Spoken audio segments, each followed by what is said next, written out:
Well, hello, my sexy little pumpkins. This time round, I'm going to be reading The Telltale Heart by Edgar Allan Poe. True, nervous, very, very dreadfully nervous I had been and am. But why will you say that I am mad? The disease had sharpened my senses, not destroyed, not dulled them. Above all was the sense of hearing acute. I heard all things in the heaven and in the earth.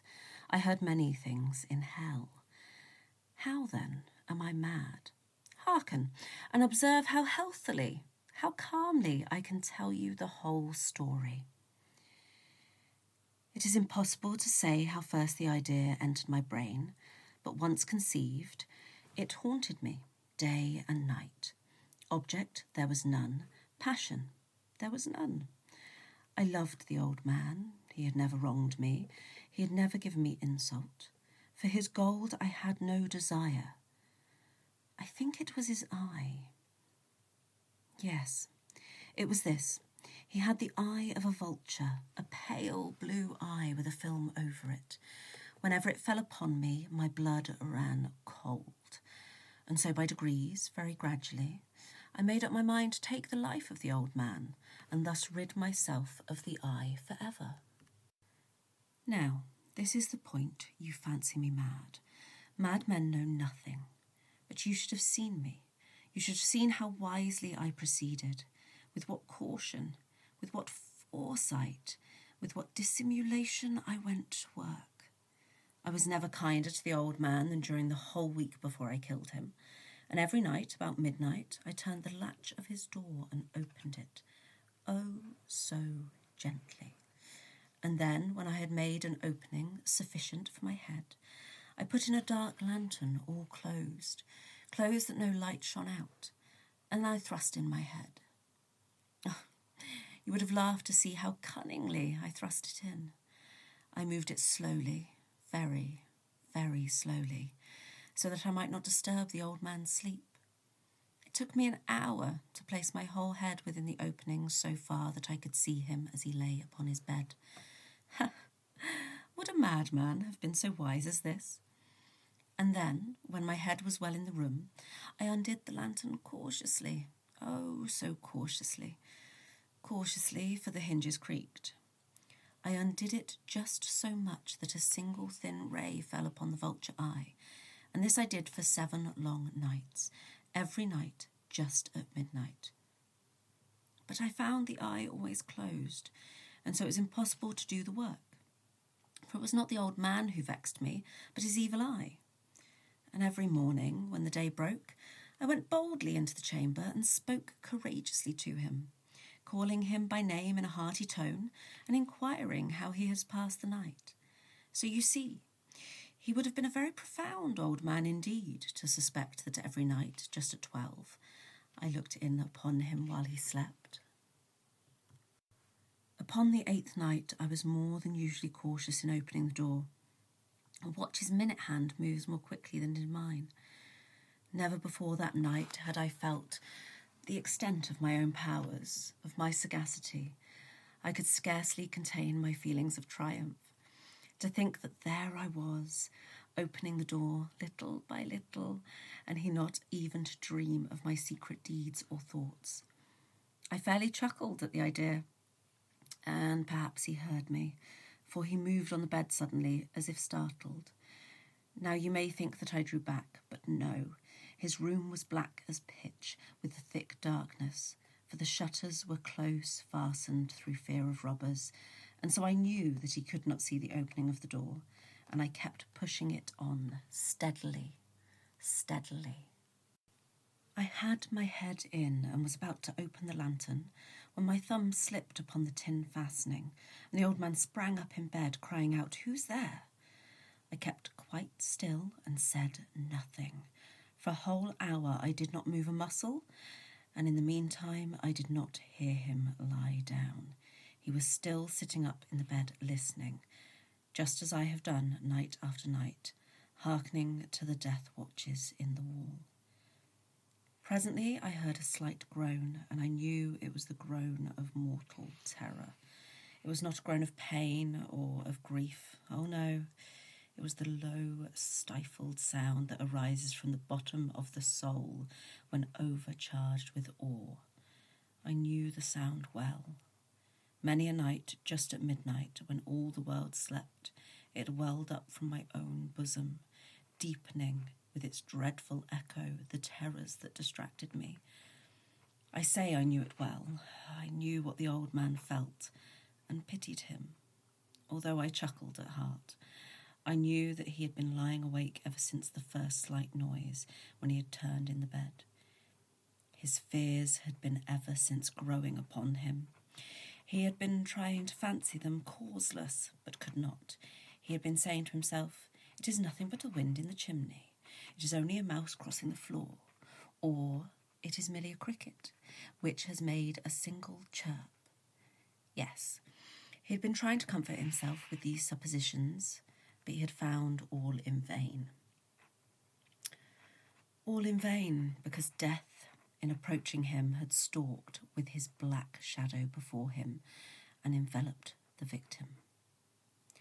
And it was the mournful influence of the unperceived shadow that caused him to feel, although he neither saw nor heard, to feel the presence of my head within the room.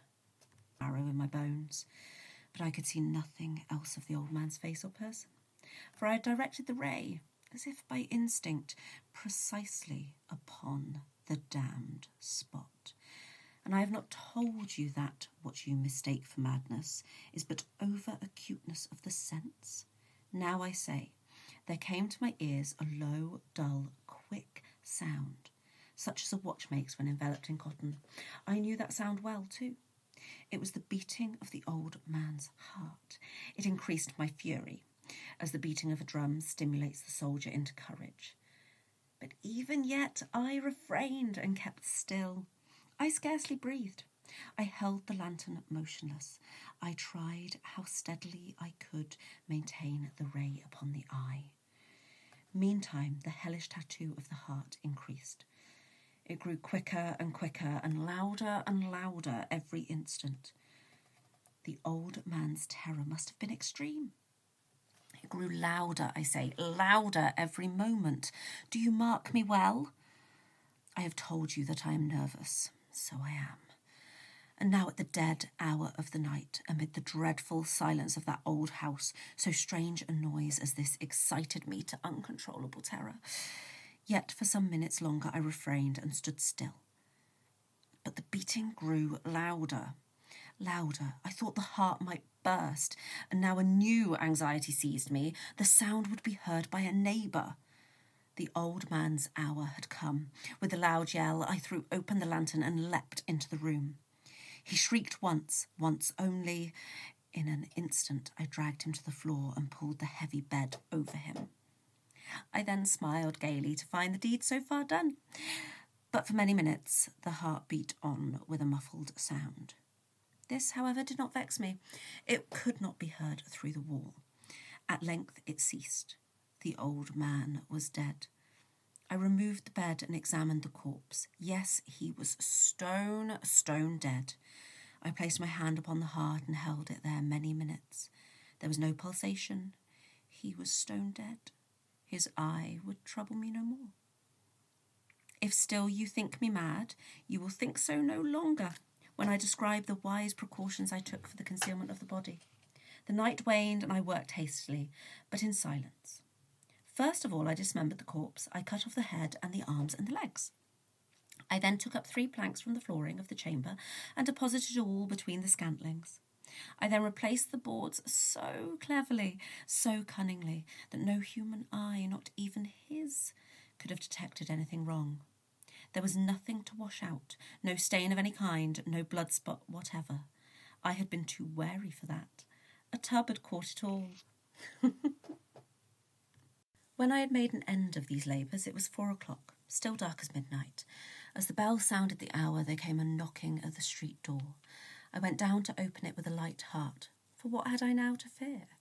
There entered 3 men, who introduced themselves with perfect suavity as officers of the police.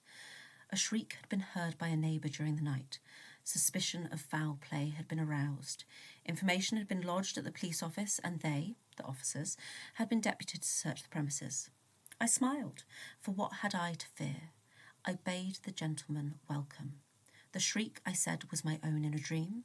The old man, I mentioned, was absent in the country. I took my visitors all over the house. I bade them search well. I led them, at length, to his chamber. I showed them his treasures, secure, undisturbed. In the enthusiasm of my confidence, I brought chairs into the room and desired them here to rest from their fatigues, while I myself, in the wild audacity of my perfect triumph, placed my own seat upon the very spot beneath which reposed the corpse of the victim. The officers were satisfied. My manner had convinced them. I was singularly at ease. They sat, and while I answered cheerily, they chatted on familiar things. But ere long I felt myself getting pale and wished them gone.